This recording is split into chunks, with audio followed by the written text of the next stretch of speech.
Merhaba. Pelerin Bahçesi'nde bugün günün konusu Trabzon hurması nasıl budanır? Trabzon hurması budamasına geçmeden önce Trabzon hurmasının budamasıyla ilgili temel bilgiler vermek istiyorum. Tüm meyve ağaçlarında ve Trabzon hurması budamasında dikkat edeceğimiz en önemli husus budamanın temel koşulu şudur. Öncelikle budamaya başlamadan önce hangi meyve ağacı, hangi tomurcuklardan, hangi sürgünlerden, hangi dallardan çiçek tomurcuğu oluşturuyor veya bu çiçekler meyveye dönüşüyor. Bunu bilmeden budama yapmamız mümkün değil. O yüzden öncelikle Trabzon hurması üzerinde hangi dallarda ve hangi sürgünlerde çiçek tomurcuğu nasıl oluşuyor? Bu çiçek tomurcukları üzerinden çiçeklerin oluşumu ve meyveye dönüşümü nasıl gerçekleşiyor? Öncelikle bunu bilmemiz gerekiyor. Bu Trabzon hurması çeşidimiz Goraman Koç çeşidi. Melez yani hibrit bir çeşit. Bu çeşit üzerinde size Trabzon hurmasında çiçek tomurcukları nerelerde, hangi dallarda, hangi sürgünlerde nasıl oluşuyor? Şimdi yakın çekimden sizlerle paylaşacağım. Bu 2 yıllık dal üzerinde geçen yıl bahar ayında bu sürgün oluşmuş. Bu sürgün üzerinde bakın şuralarda meyveler oluşmuş. Şu an ekranın sağında görüyorsunuz bu meyveleri. Bu sürgünümüz geçen yıl baharda oluşup bu sürgün üzerinden meyveler veriyor. Bakın yine şurada bak şu 2 yıllık dal üzerinde bakın şunu yakından inceleyelim. Küçük bir sürgün oluşmuş bakın ve bu sürgün üzerinde meyve oluşmuş. Şu an ekranda görmüş olduğunuz meyvemiz, hemen sağda görmüş olduğunuz meyvemiz.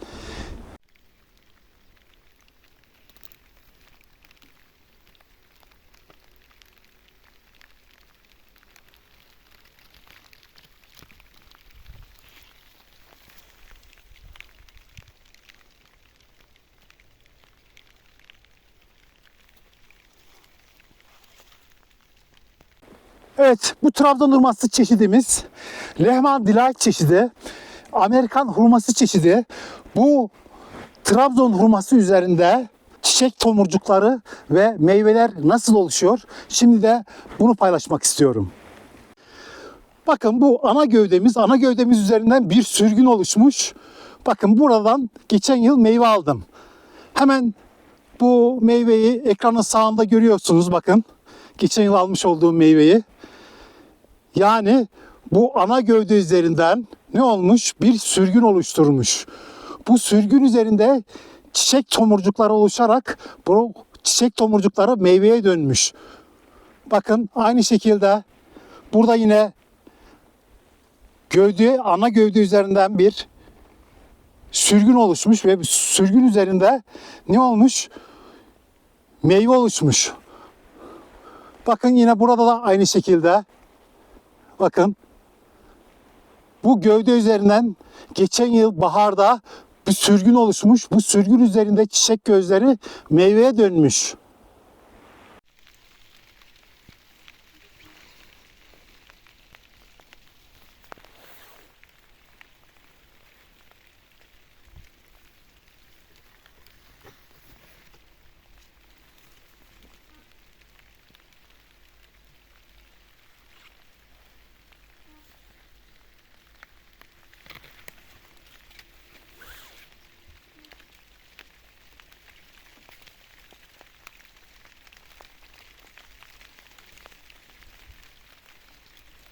Bu çeşidimiz Matsumoto Wazefuyu çeşidi. Virginia'nın anaç üzerine aşılanmış bir çeşit. Yine Matsumoto Wazefuyu üzerinde meyveler nasıl oluşuyor? Şimdi sizlerle bunu paylaşacağım. Hemen şurada görüyorsunuz bakın. 2 yıllık bir dal üzerinde geçen yıl baharda bu sürgün oluşmuş ve bu sürgün üzerinde burada meyve meydana gelmiş. Aynı şekilde bakın burada da bakın 2 yıllık bir dalımız var. Bu dal üzerinde geçen yıl bu sürgün oluşmuş. Bakın şu sürgün oluşmuş. Bu oluşan sürgün üzerinde meyve meydana geliyor. Trabzon hurmasında hangi dallardan sürgünler çıktığını ve bu sürgünlerde çiçeklerin oluşarak bunların meyveye dönüştüğünü sizlerle paylaştım. Demek ki Trabzon hurmasında bu görmüş olduğunuz yeni sürgünler üzerinde, yeni dallar üzerinde, bakın şu görmüş olduğunuz yeni dallar üzerinde bu yıl içerisinde sürgünler oluşacak ve bu oluşan sürgünlerden biz ne yapacağız? Meyve alacağız. O yüzden mümkün olduğunca eski meyve aldığımız dalları çıkarıyoruz. Bize yeni sürgün verme potansiyelinde olan dal ya da dalcıkları bırakıyoruz ki budamada bunlardan bu yıl yeni sürgünler, güçlü sürgünler oluşsun ve biz meyve alabilirim. Şimdi de sizlere dallar üzerindeki hangi tomurcuklarının çiçek ya da meyve verme potansiyeli var, bunu paylaşmak istiyorum. Evet, şu an ekranda görmüş olduğunuz şu tomurcuk bize yeni bir sürgün oluşturacak. Bu meyve ve çiçek oluşturma potansiyeline sahip bir tomurcuk. Yani ne olacak bu yıl içerisinde? Önümüzdeki günlerde buradan böyle bir sürgün oluşacak. Bu sürgün üzerinde bakın şu gözlerden çiçekler açıp meyveye dönüşecek. Yani bu tomurcuk bizim meyve potansiyeli olan bir tomurcuk. Buradan oluşacak sürgün bize meyve verecek. Bakın burada bu ağacımızı incelediğimizde tomurcukları lütfen dikkatlice inceleyelim. Bakın bu meyve potansiyeli olan bir tomurcuk. Burada yeni bir sürgün oluşacak ve bu sürgün üzerinde çiçekler meyveye dönüşecek. Bakın bunu aşağı doğru iniyorum bakın. Bu sürgünü incelemek istiyorum. Bakın şuradaki tomurcuğu da incelemek istiyorum. Bu muhtemelen yaprak üretecek bir tomurcuk. Bakın burada yaklaşık 2 yıllık bir dalımız var. Bu dal üzerinde dalın uç tomurcuğundan meydana gelmiş. Bakın 3 tane, burada 3 tane 2 yıllık bir dalımızdan 3 tane sürgün oluşturmuş. Bakın şu sürgün ve bakın şuradaki sürgün ve şu sürgün, bir de şu sürgün. Bakın bu sürgün daha kısa kalmış. Çünkü buradaki sürgünümüz meyve üretmiş. Bakın. Geçen yıl baharda bu sürgün oluşmuş. Bu sürgün üzerinde bakın şurada çiçek oluşturarak bu çiçek meyveye dönmüş. Dolayısıyla bu sürgünümüz daha kısa kalmış. Bakın şu dallara bakın, daha uzun. Çünkü meyve üretmediği için boya çalışmış bu sürgünler. Ancak bu sürgünlerden bakın bu yıl içerisinde çiçek sürgünleri oluşarak meyveler alacağım. Trabzon hurmasında çiçek ve meyvelerin nasıl oluştuğunu, yani hangi dalları kesip hangi dalları kesmememiz gerektiğini öğrendikten sonra şimdi de Trabzon hurmasında neden budama yapmalıyız? Ya da budama yapmazsanız ne olur? Şu an ekranda görmüş olduğunuz Trabzon hurması çeşidimiz yerli hacı olarak geçen bir Asya Trabzon hurması çeşidi.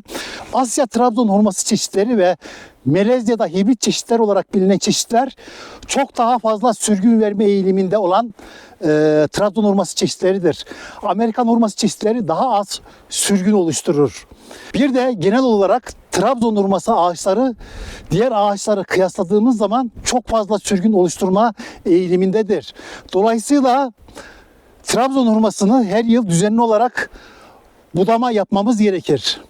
Budama yapmazsanız ne olur? Budama yapmazsanız görmüş olduğunuz gibi yoğun bir dallanma var. Az sonra bu ağacımızın budamasını yapacağız. Bu yoğun bir dallanmadan ötürü budamanın temel prensibi olan ya da bir ağacın yetişmesinin, meyve üretmesinin temel kaynağı olan güneşi alamayacak. Güneş alamayacağından dolayı bitkimiz yeterince yaprak üretemeyecek, yeşil yapraklar olmayacak, çiçek üretemeyecek, meyve üretemeyecek. Dolayısıyla budamanın temel unsuru olan güneşi kesinlikle Trabzon hurması ağacımızın alması gerekir. Bundan dolayı budama yapmamız gerekiyor. İkinci bir husus, bu şekilde bir dallanmada ağacımız bu dalları, yaprakları ve meyveyi besleyecek besin maddesini bu kadar fazla dala göndermesi mümkün değil. Yani bu ağacımızın bu karma karışık dalları, bu yoğun dallanmayı besleyecek, yaprakları besleyecek, bu yapraklardan, bu dallardan meydana gelecek meyveyi besleyecek besin maddesini dallara ve yapraklara taşıması mümkün değil. Dolayısıyla ağacımızın yaprakları küçük olacak, oluşan meyveler çok küçük olacak, şeker oranı çok düşük olacak, meyveler renklenmeyecek, meyve kalitesi düşük olacak. Kısacası biz kaliteli meyve alamayacağız sonuçta. O yüzden ne yapıyoruz? Budama yapıyoruz. Bir diğer husus, üçüncü temel husus da şudur. Trabzon hurması budamasında biz eski dalları çıkarıp yeni dallar üzerinden sürgünler oluşturmamız gerekir ki Trabzon hurmasında meyve alabilelim. Trabzon hurması diğer ağaçlar gibi değil. Örneğin kayısı ağacında hiç budama yapmasanız da meyve gözleri size çiçek üretip meyveye dönüştürebilecektir. Ancak Trabzon hurmasında meyveler yeni sürgünlerde oluştuğu için yeni sürgün üretmemiz lazım. Bunun yolu da nedir? Budama yapmak. Yeterince budama yaptığınızda bir yıllık dallardan yeni sürgünler oluşacak ve bu oluşan sürgünler çiçeğe, dolayısıyla meyveye dönüşecektir. Peki Trabzon hurmasında doğru budama zamanı ne zamandır? Genel olarak Trabzon hurmaları kış budaması ve yaz budaması olarak iki gruba ayrılır. Bizim şu an yapacağımız budama çeşidi kış budaması. Dolayısıyla kış budaması ağaçların yaprakları döktükten sonra başlar. Ağaçların tomurcukları oluşuncaya kadar devam eder. Bu süreç içerisinde budama işlemini yapmanız gerekir. Peki bu süreçler dışında budama yapılır mı? Gayet tabii yapılır. Yapraklar açtığı dönemde de yapılır. Ya da yapraklar tam dökülmeden de yapılabilir budama. Ancak en doğru zaman uyku döneminde budama yapmaktır. Neden? Çünkü ağaçlar mevcut besin maddesini ve suyu köklerde, gövde üzerinde ve dallarda saklı tutar. Yapraklar döküldükten sonra dallarda ve köklerde besin rezervleri ve su mevcuttur. Ta ki yapraklar döküldükten sonra 20-30 güne kadar dallarda ve gövdede ki besin maddesi ve su 20. günden sonra ya da yapraklar döküldükten 20 gün sonra ya da 30 gün sonra tamamen köklere inecektir. Yani doğru budama zamanı bu yapraklar döküldükten sonra 20. gün, 30. günden sonra başlar. Ta ki tomurcuklar patlayana kadar devam eder. En doğru dönem budur. Peki biz yapraklar döküldükten hemen sonra yapabilir miyiz? Yapabiliriz. Ya da tomurcuklar açtıktan sonra budama yapabilir miyiz? Gayet tabii yapabiliriz. Ancak tomurcuklar açtıktan sonra ya da yapraklar hemen döküldükten sonra budama yaparsanız şöyle bir sıkıntıyla karşılaşıyorsunuz. Ağacın dallarında ve gövdesinde bulunan besin maddesi ve suyu kaybetmiş oluyoruz. Yani ağacın bünyesindeki, rezervindeki besin maddelerini kesimler sonucu kaybetmiş oluyoruz. O yüzden ağacımız genel olarak besin maddesi açısından zayıflamış oluyor. Tek sıkıntısı bu. Eğer siz ağacınıza iyi bakarsanız doğru gübreleme ve doğru sulamayla bu kaybolan besin maddesi ve suyu yerine koyabilirsiniz gayet tabii. İlk budamayı yapmadan önce öncelikle şunun kararını vermiş olmanız gerekiyor. Ağacınıza nasıl bir şekil vereceksiniz?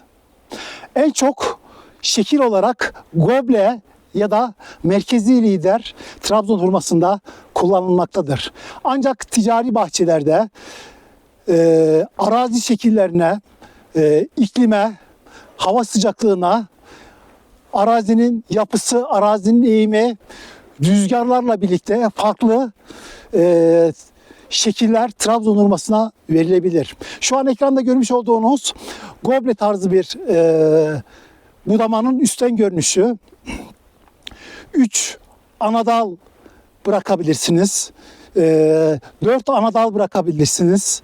Ya da 8 hatta 10 ana dala kadar bırakabilirsiniz. Peki bunu neye göre tespit ediyoruz? Neden bazılarında 3 dal, bazılarında 10 dal bırakıyoruz? Bu tamamen sizin toprak yapınız, Trabzon hurmanızı sulamanız, Trabzon hurmasını gübrelemeniz, iklim şartları, toprak yapısı tamamen buna bağlı. Eğer siz çok iyi bir şekilde Trabzon hurmasını suluyorsanız, toprak yapınız mükemmelse, gübremeyi doğru yapıyorsanız siz bunu 8 ya da 10 dala kadar çıkarabilirsiniz. Ancak bahçenizin bulunduğu noktada toprak yapınız yetersizdir, sulamayı yeteri kadar yapamıyorsunuzdur, gübrelemeyi yeterince yapamıyorsanız eğer, bu durumda daha az dal bırakmanız gerekiyor. 3 dal ya da 4 dalla goble şeklini vererek budama yapmanız gerekiyor. Bir diğer budama şekli, şekil budaması ve benim bahçede, Perilerin bahçesi içerisinde kullandığım ve ağaçlarımın tamamına merkezi lider de denilebilir. Aslında tam merkezi lider de değil benim yapmış olduğum buradaki budama işlemi. Bir ana gövde üzerinde ana dallar ve bu ana dala bağlı yan dallar oluşturuyorum. Şu an şekilde de gördüğünüz gibi. Tabii ki şekil verirken neye dikkat etmemiz gerekiyor? İstediğiniz şekli Trabzon hurması ağacınıza, bahçenizdeki Trabzon hurması ağacına istediğiniz şekli verebilirsiniz. Burada her budamada ifade ettiğim gibi burada 2 temel unsur var. Birincisi denge unsuru, ikincisi güneş unsuru. Yani ağacımızın meyve yüküyle beraber devrilmeden ayakta kalabilecek şekilde dalları dağılımını yapmalısınız. Bu dallar üzerinde meyve yükü oluşturduğunda bu dengeyi sağlayacak bir ana gövde oluşturmanız gerekiyor ki meyveniz herhangi bir rüzgarda devrilip ölmesin. Dolayısıyla birincisi denge unsuru ve diğeri ise en önemli husus güneştir. Dolayısıyla ağacınıza şekil verirken budamada mutlaka bunu göz önüne almak zorundasınız. Tüm dalların yeterince güneş alması gerekir. Ya da tüm yaprakların yeterince güneş alması ya da tüm meyvelerin güneş alması gerekir. Şu an ekranda görmüş olduğunuz gibi Williams türü bir armutun güneşi meyveler üzerinde nasıl etkilediğini net bir şekilde görebiliyorsunuz. Burada irileşmiş bir meyve üzerinde bir yaprak görüyorsunuz. Yaprağı kaldırdığımızda meyvemizin yemyeşil olduğunu, dolayısıyla renklenmediği, renklenmesi, aroması, şeker oranı, meyve kalitesi, meyve iriliği, dolayısıyla her şey güneşe bağlı. Budamada, şekil budamasında özellikle dikkat etmememiz gereken en önemli unsur ağacımızın yaprakları, meyveleri, dalları yeterince güneş alacak şekilde dizayn ediyoruz budamayı. Budama dinamik bir süreçtir. Yani her yıl değişebilir. Farklı dallar çıkarırsınız, farklı dallar oluşturursunuz. Bu süreci sürekli kontrol etmek zorundasınız ve bu sürecin en temel ayağı ise bitkimizin, Trabzon hurması ağacımızın yeterince güneş alması en önemli faktördür. Paylaştığım tüm bu ön bilgilerle birlikte sizlerle şimdi yeni dikilmiş bir Trabzon hurması nasıl budanır?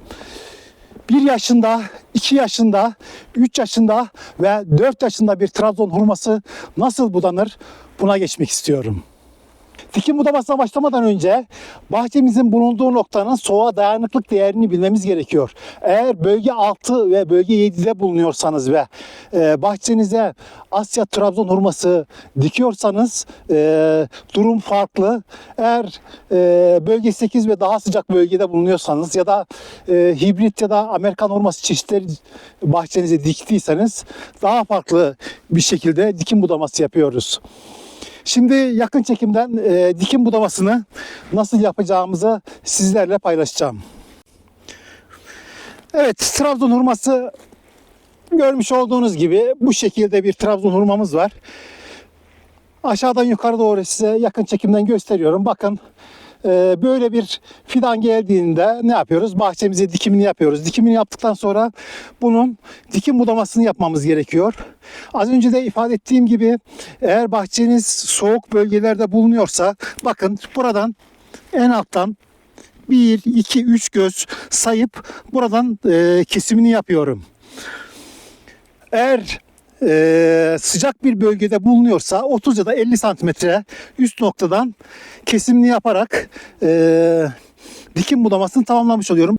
Bakın şurada güzel bir göz var. Bu göz üzerinden eğimli bir şekilde dikim budamasını bakın buradan dikim budamasını yaptım. Az önce de ifade ettiğim gibi eğer bahçenizin bulunduğu nokta sıcak bir noktadaysa, eğer bahçenizin bulunduğu yer bölge 6 ya da bölge 7'de ise ne yapıyoruz? En alttan itibaren bu görmüş olduğunuz lotus bir anaç üzerine açlanmış yerli hacıya olarak bilinen bir çeşit. 1, 2, 3 göz üzerinden buradan kesim yapıyorum. Eğer soğuk bölgelerde yaşıyorsak. Bunu buradan kesmemin, daha kısa kesmemin sebebi şu. Buralardan sürgünler oluşturacak. Trabzon hurmamız.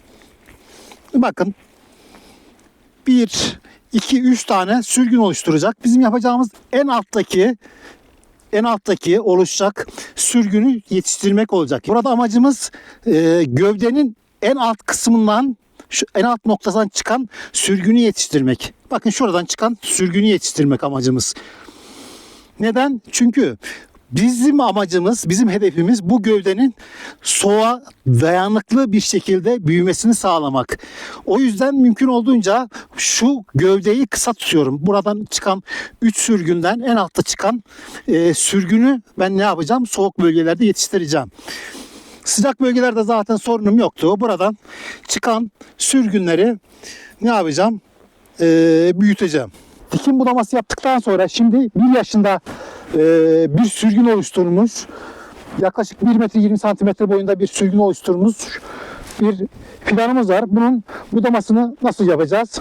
Yakın çekimden göstereceğim. Evet, fidanımız görmüş olduğunuz gibi yaklaşık 1 metre ya da 1 metre 20 santimetre varan bir sürgün oluşturmuş. Ama hiçbir şekilde yan dal oluşturmamış. Sadece şurada görmüş olduğunuz gibi bir dal oluşturmuş. O yüzden biz ne yapıyoruz?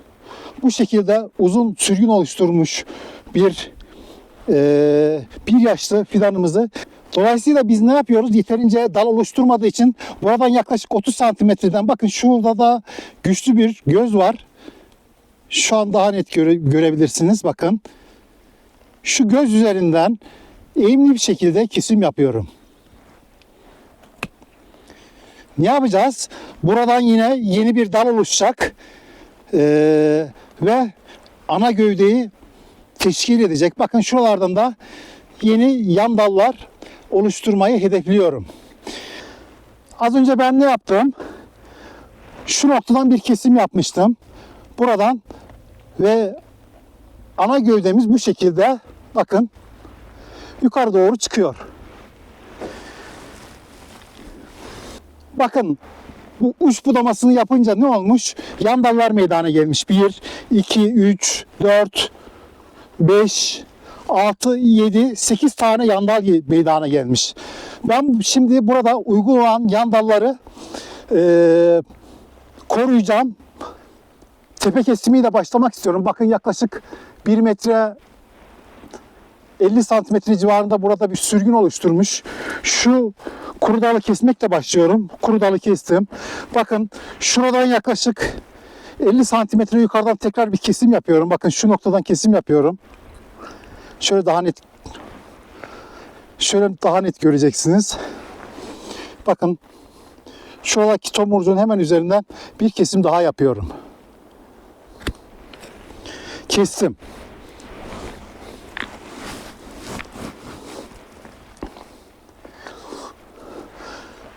Bakın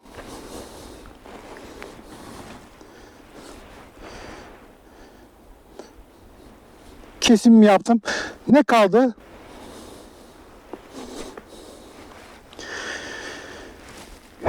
Bir, iki, üç, dört, beş, 6 tane yandal kaldı. Bir de burada var 7. Bunların hepsini bırakıyorum.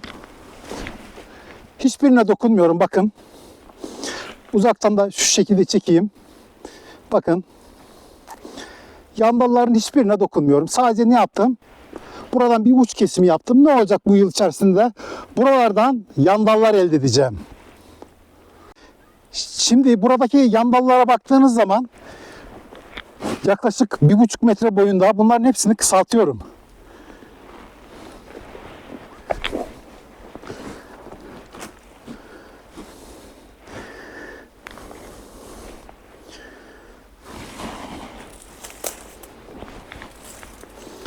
Bakın ağacımız birçok yandal oluşturmuş. Bakın şu yandalı tekrardan kesiyorum. Dışa bakan bir göz üzerinden. Bunu kestim. Bakın şunu da yine aynı şekilde dışa bakan bir göz üzerinden keseceğim. Şuradan kestim. Şu sürgünümüz yaklaşık 1,5 metre dışa bakan gözden kestim. Bunu şu şekilde eğeceğim. Şunu da yaklaşık 80 santimetreden dışa bakan bir göz üzerinden kestim. Burada da bir dalımız var. Bunu da yine 80 santimetre civarında ne yaptım? Kesimini yaptım. Şöyle fidanımızı incelediğimizde bakın bir ana gövdemiz var. Bu ana gövde etrafında da yan dallarımız var. Bakın şu sürgünümüz ana dala paralel. Dolayısıyla bunu açmamız gerekiyor. Bunu iple bağlayıp şu şekilde açacağım. Açabilirsiniz. İple bağlayıp açabilirsiniz. Şu sürgün paralel olduğu için iple bağlayıp şu şekilde açmanız gerekecek. Aynı şekilde şu sürgünü de iple bağlayıp bu şekilde açacağım. Şimdi burada 2 tane gövdeye paralel sürgün var. Bu sürgünleri bağlayıp iple bağlayıp açacağım. Fazla sıkmıyoruz. Çünkü dalda boğulma yapmasın. Şu şekilde.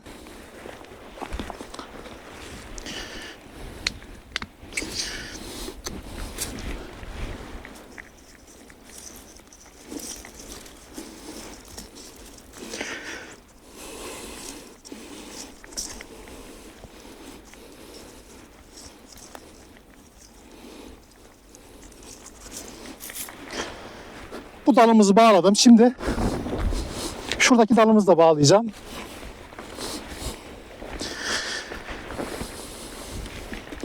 Bakın bu da gövdeye tamamen paralel bir dal.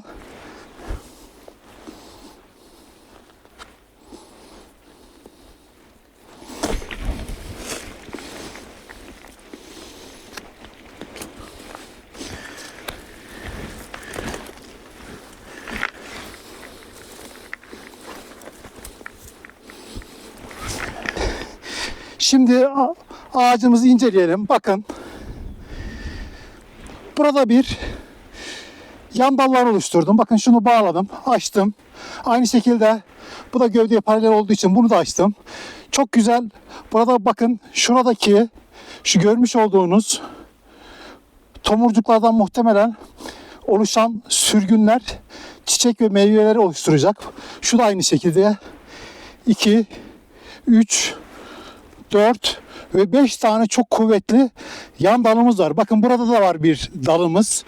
Buralar ve bunları bırakıyorum. Gelecek yıl tabii ki bunları kesebilirim. Bu şekilde 2 yaşındaki bir ağacımızın budama işlemini bu şekilde tamamlamış oluyorum. 3 yaşında bir Trabzon hurması ağacımız, yakın çekimden budamasını yapacağız. Öncelikle fidanımızı yakın çekimden sizlerle paylaşmak istiyorum. Bakın fidanımızın durumu bu şekilde. Budamaya en alttan başlıyorum. Bakın şurada bir dalımız var. Ne yapıyorum? Bak şu dalımız iç kısımda gövdeye paralel büyümüş. Bunu kesiyorum. Çıkardım bunu. Bakın şurada 2 tane dal var. Şu dalı da kesiyorum yine bakın. Şu üstteki dala geliyor çünkü. Bunu da dipten çıkarıyorum. Şu dalımız bize meyve verecek. Meyve verecek bir dal. Bu kalıyor. Burada yine aynı şekilde bakın. Şu dalın devamı 2 tane küçük dal çıkmış. Şunu şuradan kesiyorum. Şunun birini büyüteceğim, birini keseceğim. Şu kalacak. Şurada çok zayıf bir dalımız var. Bunu da kesiyorum bakın buradan. Şurada kuru dalımız var. Bunu kestim. Şuradaki kuru dalı da kesiyorum. Aşağıdan yukarı doğru devam ediyorum. Bakın şurada bir dalımız var.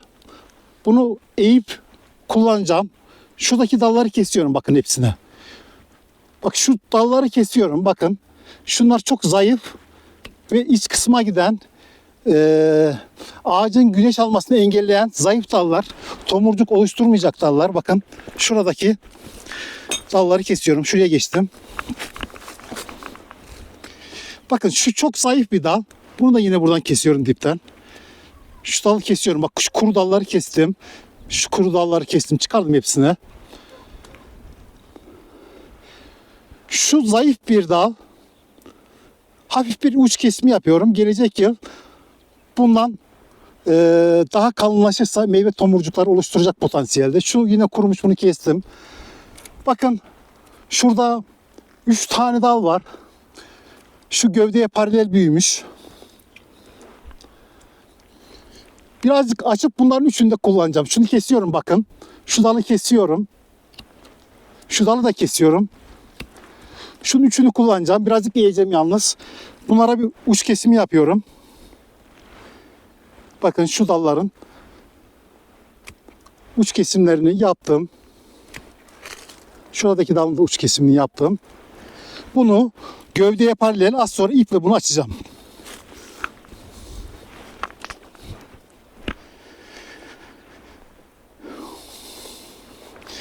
Bakın şu aşağıdan devam ediyorum. Şu dalımız kurumuş. Bak kuru bir dal. Şu da kuru dal. Bunların hepsini çıkarıyorum. Şunu yine açacağım bakın. İple açacağım. Şu dalımız kurumuş. Bunu çıkarıyorum buradan. Burada gövdeye paralel bir dal büyümüş. Bakın bunu bu şekilde eğip dışarı çıkaracağım. Şunu kesiyorum bakın. İç kısımda. Bunu kestim. Bakın şuradaki şu kuru bir dal. Şunu kestim. Şuradaki şunu bırakıyorum. Bakın sadece şunu bırakıyorum. Şuradaki dalı kesiyorum. Birbirine paralel büyümüş. Şu güzel bir sürgün. Meyve tomurcuğu oluşturacak potansiyeli olan bir sürgün. Bakın şuradaki kuru dalı kesiyorum. Şu dala geldim. Bakın şu kuruyu kestim. Burada 2 tane var. Şu alttaki dal olduğu için şu dalı kesiyorum. Şu dalı da kestim. Şunu kullanacağım gelecek yıl. Hemen yukarı çıktım.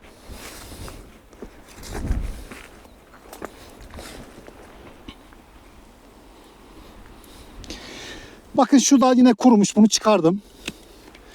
Şu dal da kuru. Bunu da çıkarıyorum. Kurumuş dal. Şu zayıf bir dal. Bakın bazı dalları çıkarıyorum, bazılarını çıkarmıyorum. Bunun sebebi ne? Şurada hızlıca anlatmak istiyorum size.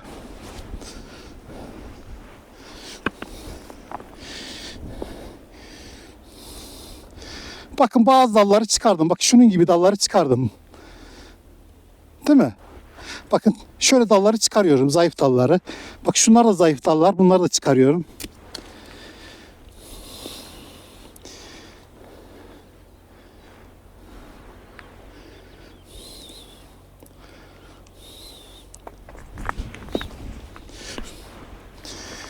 Şimdi şu dala geldik bakın. Şu dalı çıkarıyorum buradan. Şunlar biraz kurumuş. Şu sürgünümüz güzel. O yüzden bunu dipten kesiyorum şöylece. Sadece şu sürgünüm kaldı. Şimdi şuraya geldim. Bakın. Şunları açacağım zaten. Şu kurumuş, bunu kesiyorum.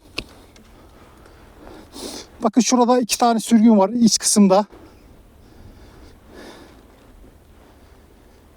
Bunların ikisini kesiyorum. Şu kurumuş bir dal, bunu kestim. Bakın. Şuradaki tüm dallar, bakın. Bunlar meyve üretebilecek, çiçek üretebilecek dallar değil. Kurumuş dallar. Bakın şunlar çok zayıf dallar. Dolayısıyla bunların hepsini çıkarıyorum. Bakın şu kurumuş ama şu yeşil. Ancak burada güçlü tomurcuklar, bize meyve üretecek tomurcuklar üretecek bir dal gelişmemiş. Dolayısıyla bunu da çıkarıyorum. Bakın şimdi bunlar şuradan çıkardım. Bunları çıkarıyorum. Bunları çıkardım. Bakın şurada kuru dal var. Yine bunu da kestim buradan. Şu dala geldik. Bakın. Bu dalı yine bakın kestim. Burada farklı dallar var. Bakın şurada güzel bir örnek var.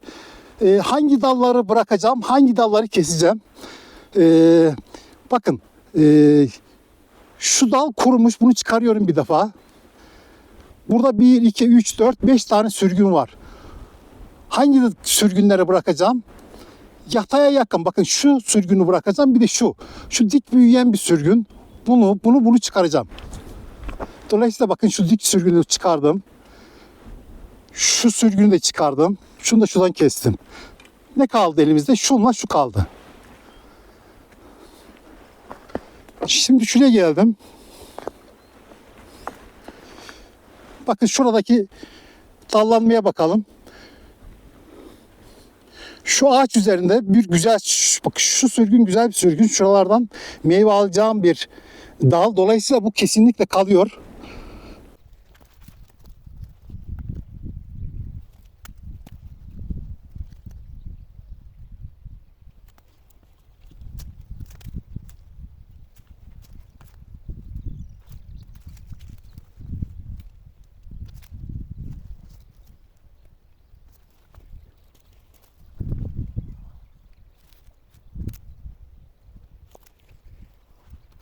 Evet, budama işleminin tamamlanmış halini görmektesiniz şu an. Bakın bunları iple bağlayıp açtım. Bakın bunu açtım. Aynı şekilde karşıdaki ağacımızı da açtım.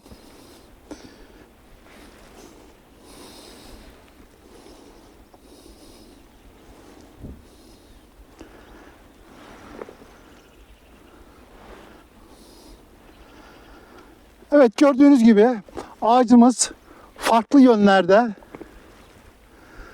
görmüş olduğunuz gibi dallar oluşturmuş ve bu dallar birbirini gölgelemiyor. Rahatlıkla güneş alabiliyor.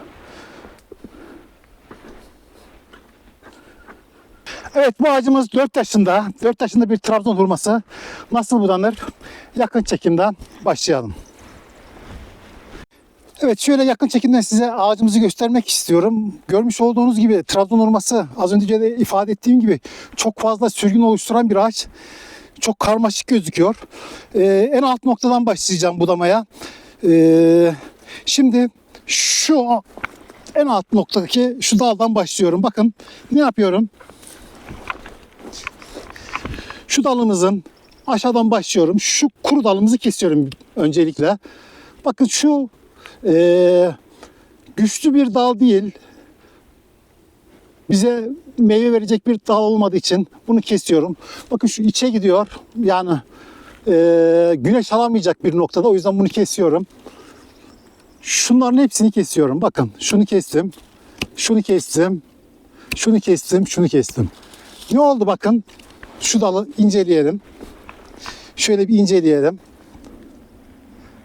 Bakın görmüş olduğunuz gibi uçlarda muhteşem meyve gözleri var. Çok güzel meyve üretebilecek bir dal oluşturdum. Bu şekilde yeterince güneş alabilecek konumda tüm dallarımı buna göre keseceğim. Şimdi bundan başlıyorum. Bakın şu dalı da keseceğim. Bakın şu dalı gördüğünüz gibi bu çiçek tomurcuğu sürgünü oluşturacak yeterlilikte bir şey değil. Dal değil bakın.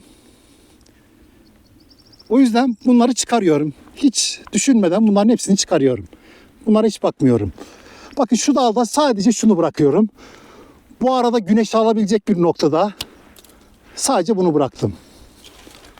Şimdi şu dalımıza geliyorum. Bakın burada kırılmış bir dal. Bunu buradan dipten kestim. Şu dalımıza aynı şekilde bakın. Şu dalımıza şunu çıkaracağım. Bakın açıyorum. Şunu çıkardım. Bak şu gölgeliyor. Şu dalı gölgelediği için bunu çıkardım. Bunu çıkardım, bunu çıkardım. Bakın ne oldu?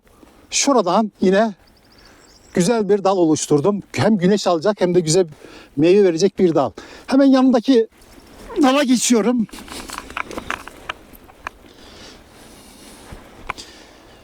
Bakın bu da aynı şekilde oldukça fazla dallanmış. Bunlar da sadece bakın neye bakıyorum? Burada örnek verecek olursak 1, 2, 3, 4, 5 tane dal var. Hangisini keseceğime nasıl karar veriyorum? Benim için önemli olan güçlü, bakın şu sürgün de güçlü, üçü de güçlü. Üçünden birini bırakacağım. Ama hangisini bırakacağım? Hangisi daha çok güneş alacaksa onu bırakıyorum. Bu üst üste geldiği için az güneş alacak. Şu da aynı şekilde ama şu gidebilecek anı var ve güneş alabilecek bir noktada olduğu için sadece onu bırakıyorum. Kalanın hepsini kesiyorum. Bakın ne yaptım? Şu uç kısmı da kesiyorum. Buralarda meyve alacağım. Hemen yanındaki dala geçiyorum. Bakın. Bu içe giden bir dal. Şuradaki. Şunu kestim. Bunlar kestim. Bunlar yeterince güneş alamayacak dallar. O yüzden bunları kesiyorum. Bunu da aynı şekilde kesiyorum.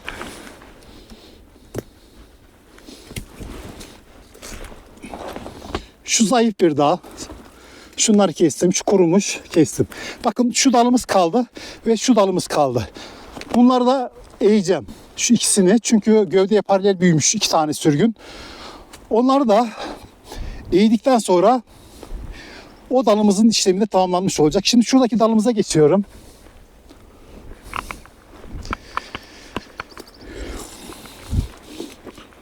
Bakın şu dalımız. Ne yapıyorum? Şunu kestim. Burada yine bakın acayip bir dallanma var. Sadece şunu bırakacağım. Sadece şunu. Diğer dalların hepsini kesiyorum. Bakın. Ne yaptım? Sadece bunu bıraktım. Şuradan daha net görürsünüz. Bakın. Bundan güzel meyveler alacağım. Şurada bir dalımız var bakın. Şu altta. Bunu dipten komple çıkarıyorum.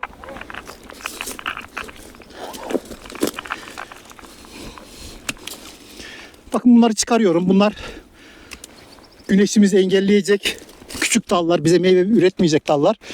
Bakın şurada yine küçük dallarımızı çıkarıyorum. Sadece şunu bırakacağım ve şunu bırakacağım. 2 dal bırakacağım. Bunlar bakın şurada ne yaptım? Şu 2 dalı bıraktım. Bunlar güzel güneş alabilecek noktada bize meyve üretebilecek dallar. Bakın şu üstte şunu şuradan kesiyorum. Şu 3 kısımdaki şu dalı da kestim. Şu dalı da kestim. Şu dala geldik. Bakın şu dalın buradaki şu zayıf sürgünleri kestim. Bakın burada nasıl bir işlem yapacağım?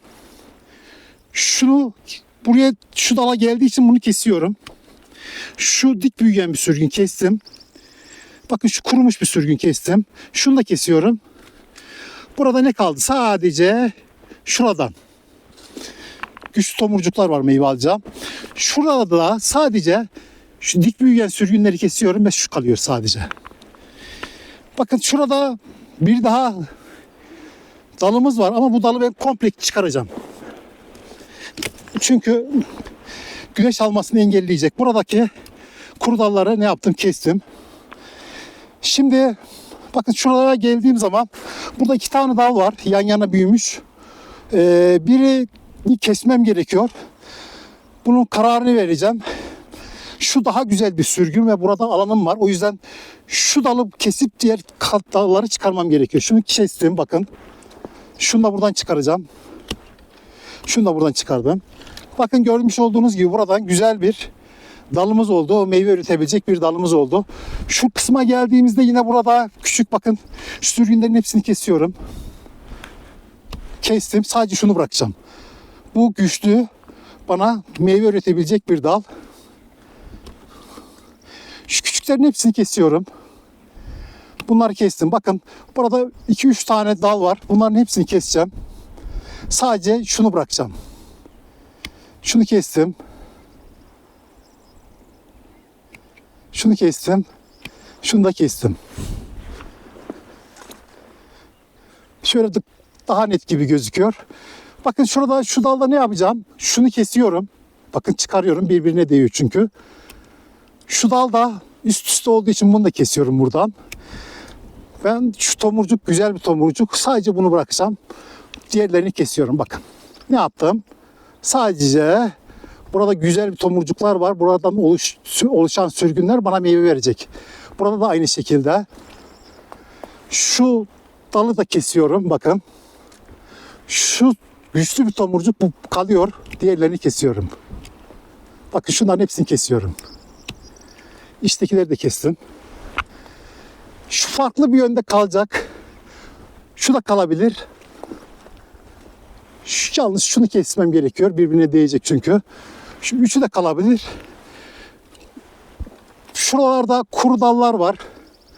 Onun ötesinde onları çıkarayım. Bakın şimdi şu dalın budamasını yapacağım. Bakıyorum şu dalın gelişimine. Şu dalın gelişimine bakıyorum. Bak şu üst kısımda bunu kesmem gerekiyor. Şu aynı şekilde buna değdiği için bunu keseceğim. Tabii bunu da kesmem gerekiyor. Bakın şunu. Güneş engelliyor çünkü.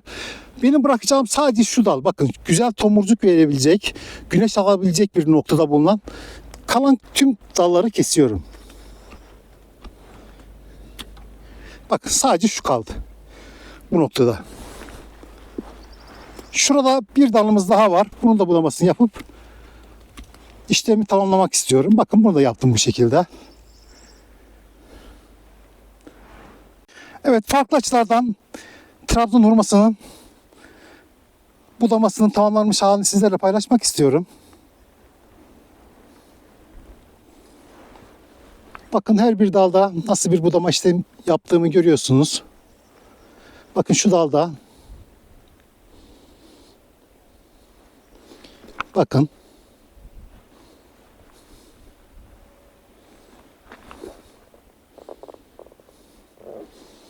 Bunları özellikle sizinle paylaşmak istiyorum.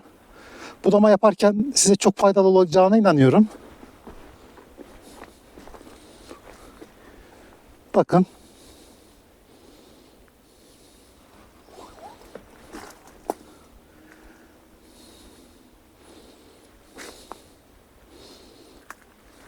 Dallarda nasıl budama yaptığımı görüyorsunuz. Bakın. Her zaman ifade ettiğim gibi önemli olan dalların güneşi alabilmesi. Budamada en önemli husus budur. Tüm dallar yeterince güneş alabilecek şekilde budama yapmanız gerekiyor. Bakın. Tüm dallarımız rahatlıkla güneş alabilecek. Bu şekilde bir budamayı incelediğimizde bir ana gövdemiz var. Bakın. Ana gövdemiz bu. Ana gövdemiz. Bu ana gövdeler üzerinde ana dallar var. Bakın. Şunlar hep ana dallarımız. Şunlar ana dallarımız. Bakın şunlar ana dallarımız. Ana dallar üzerinde şu şekilde yan dallar oluşturmuşuz. Şunlar ana dallarımız. Bu şekilde